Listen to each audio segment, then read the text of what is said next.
Kamala Harris's so-called middle-class tax cut is making people do the Spock thing with their eyebrows. Critics like J.D. Vance argue that it's nothing but smoke and mirrors. And it is, with her policies doing more harm than good. Today, we get to break down Harris's shaky platform and expose the contradictions. We are also going to show you how much of a hurry Team Kamala was to get those policies out there before tonight's debate by stealing them from Joe Biden's re-election website. I kid you not. Let's get into it. Hey guys, welcome back to the channel where we are the antidote to the daily onslaught of radical woke Marxist propaganda. Now, if you haven't already, please subscribe, smack that notification bell, and hit the like button because it helps us with the algorithm to get our message out to more people. Also, did you know that we do live streams every Friday night at 6 o'clock Eastern? We read interesting news stories of the week, and we tweak them with a bit of humor, a dash of sarcasm, and a whole lot of conservative common sense. Please join us this Friday. All right. Today, we're tackling Kamala Harris's new policies and a so-called middle-class tax cut. Yeah, the one that's supposed to save the middle class, but somehow ends up adding more IRS agents to dig into their pockets. That's right. Harris proudly cast the deciding vote to bring on 87,000 new IRS agents.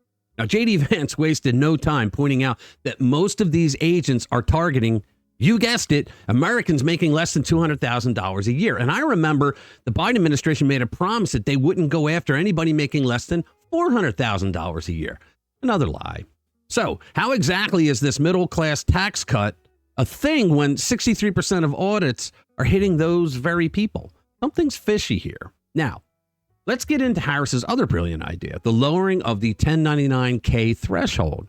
For those of you who don't know, this is a game changer, but not in a good way. Instead of only needing to report transactions over $20,000, the new limit is $600.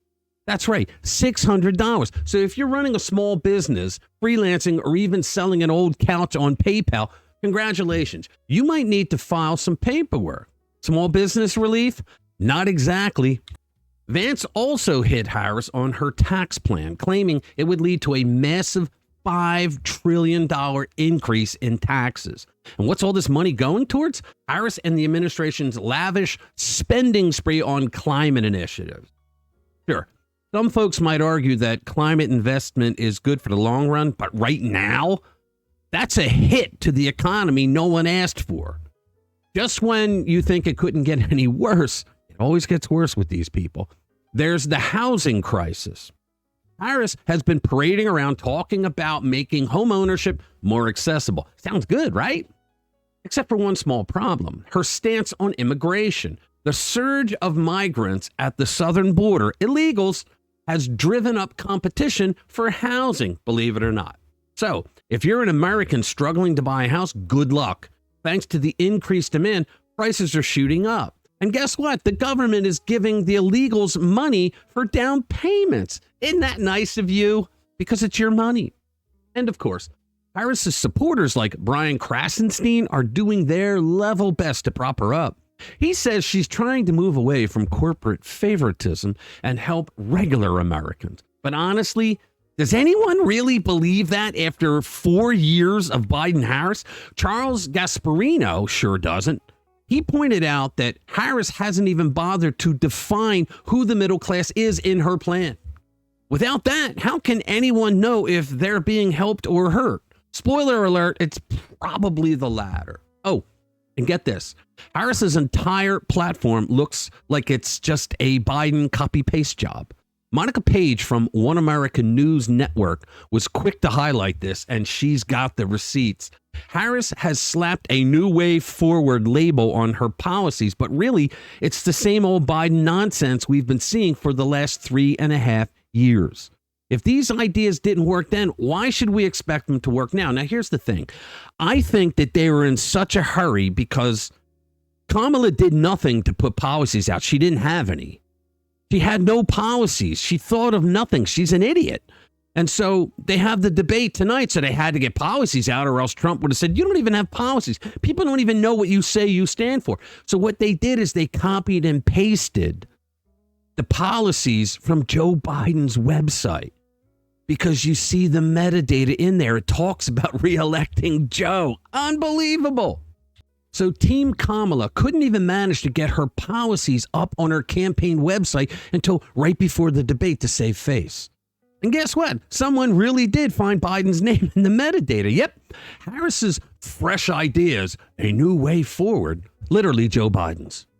They couldn't even bother to cover their tracks because they don't care what you think. She had nothing to show for policies and kept putting it off. It's been over 50 days since she landed in the spotlight to take the place of Dementia Joe. And in the crunch of time to get something up there on the site before the debate, they just copied and pasted Joe's website policies without even caring that American voters could see that they did that. It sounds to me like Kamala used the same people who wrote the plan for their Afghanistan withdrawal, if you ask me. If Harris can't even come up with policies in a timely manner, how the hell would she be able to run the country?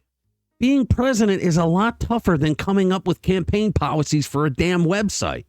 So there you have it. Kamala Harris, the champion of the middle class, delivering policies that will likely hurt the very people she claims to protect. That is typical Democrat policies. IRS audits, complicated tax reporting, climate spending, housing competition, and recycled Biden policies. So what's next? All right.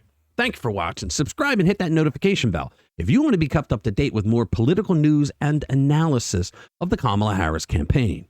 I'll see you in the next one. Spread the word. I don't give a damn.